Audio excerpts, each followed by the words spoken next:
Senator Roy Blunt, everybody. How you doing, my friend? Hey, I like a man who uses underdog as a reference for how society should work. So it's good to be with you.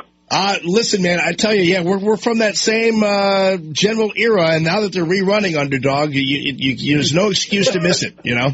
Hey, Senator Blunt, this is a great, I really, I have been very conflicted, and I know you have gotten conflicting phone calls on the internet sales tax. But before I do that, I need to get your opinion about what's been happening with the Benghazi hearings. What do you think? Well, I think the amazing thing is it's taken this long to get this information out. We had General Petraeus who was the head of the CIA at the time, the same week, within a week of the September 11th Benghazi attack. And my question that day, and I think it was the day after that Susan Rice had been on those 5 shows, is we got everybody out of there the next day.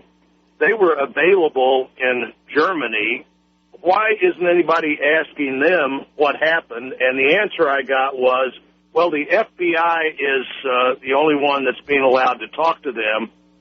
It's unbelievable to me that the media and the country accepted that kind of explanation. We had eyewitnesses who were there, who were available within 24 hours, and here it is 6 months later, and 9 months later almost, however many months it would be, and we're just now having people who are allowed to come forward and answer these questions. It's clear that the story that was given from the very first was never true. And frankly, it's clear that everybody who was there knew it wasn't true, and anybody who could talk to them could have found out, and probably did find out, that what the administration was saying was just simply not the truth. Yeah, it's weird, really weird how virtually it wasn't but 6 hours after the whole thing happened where they were saying, yeah, it was a YouTube video. Anything else? I mean, they just wanted to gloss over it and didn't want to hear anybody ask any more questions. Oh, no, it's YouTube video. Anything else going on in your life? Hey, all right. And Jamie, it's not like there was nobody available who you could just simply ask what happened. Yeah. It took us about 10 or 12 days, as I recall, before we could see the surveillance video, and that was partly because the surveillance video wasn't surveillance in Washington, D.C., it was surveillance in Benghazi, so somebody had to get those videotapes out. And we saw them pretty quickly after they got out. But it was clear from the first moment, as I said at the time, of looking at those videos, that what the administration was saying was the reason was not what had happened. Some of the ideas about whether people could have gotten there or not, running the clock that said, well, people actually, even if they'd have left, couldn't have gotten there before the last 2 people were killed. Yeah. How did they know that at the time? It's a silly argument. Yeah. Nobody knew how long this was going to go on. The last 2 people were killed hours and hours after the first 2 people were killed. What if they had been killed? What if they wouldn't have been in the moment of their final moment until 3 hours later? Nobody knew how long that was going to go on. Excellent point. The idea that we're going to not let these people fly in there because they couldn't get there in time anyway, nobody knew that. And the American people should be outraged that they were just lied to about this, and I hope they are. Senator Blunt, can you explain your internet sales tax vote? I think that conservatives are split on this. I've talked to them. Some of them, they're very, very good people who say this is a new tax, no conservative ought to be voting for it, and it's ridiculous. And then there are others who, I like a guy who owns a furniture store who said, you know what, I hate people coming in, and they're all shop. They come in, shop, they go online, and they avoid the sales tax.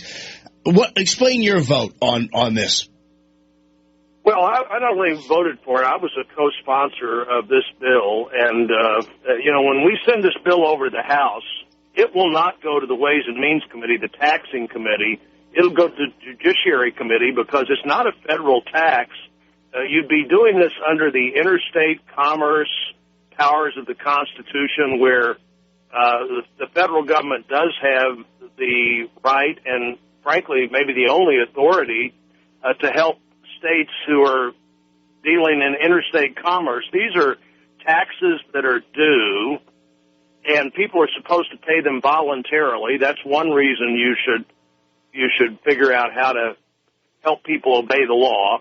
And the other reason is when you have one group of merchants that don't pay a tax and another group that do, you've really chosen winners and losers there. And, the average tax in Missouri is right at 7.5%. So your furniture store friend, if the only thing they found out about, the only difference in the set of lamps they decided to order instead of buy from him was 7.5%, if those lamps cost $200, that's $15. $15 makes a difference to a lot of families in that buying decision, but it also makes a difference to the guy who has the store. They come in, they look at the lamps, they write down the number, they benefit from the police protection that the store owner's helping pay for with the sales tax he or she collects.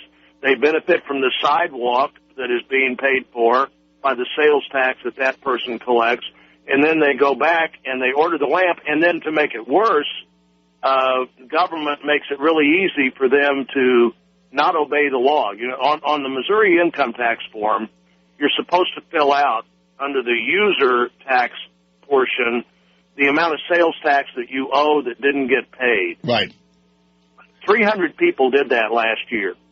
Now, out of 6 million Missourians, my guess is that a whole lot more than 300 people got something through the mail that they hadn't paid tax on yet.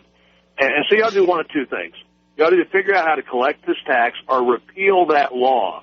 Repressive governments, bad governments, have laws on the books that they know people don't obey. And the more of those you have on the books, the more people are under the thumb of the government, because they all know that, hey, if the government ever comes after me, I know I'm guilty of 4 or 5 things because I just can't obey all these laws.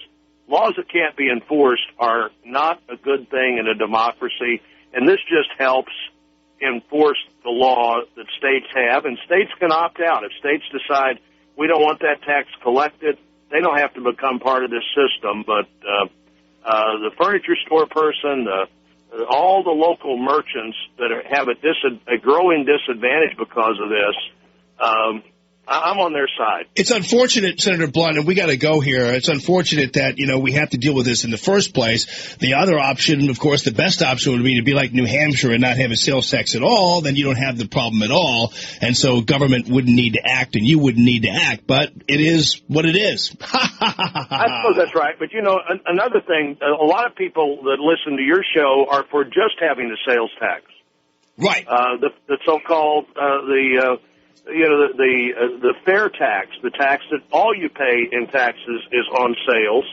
Well, you can't be for just the sales tax and not be for collecting it. Right. I get it. All right, Senator Blunt, great to talk to you. Good to talk to you. Thank you very much for hosting me up in D.C. when I came to your office. It was a ton of fun. Say hi to all your people there and appreciate what you're doing. See you and the team in the studio before too long, I hope. All right, my friend. Blunt.senate.gov. Allman in the morning.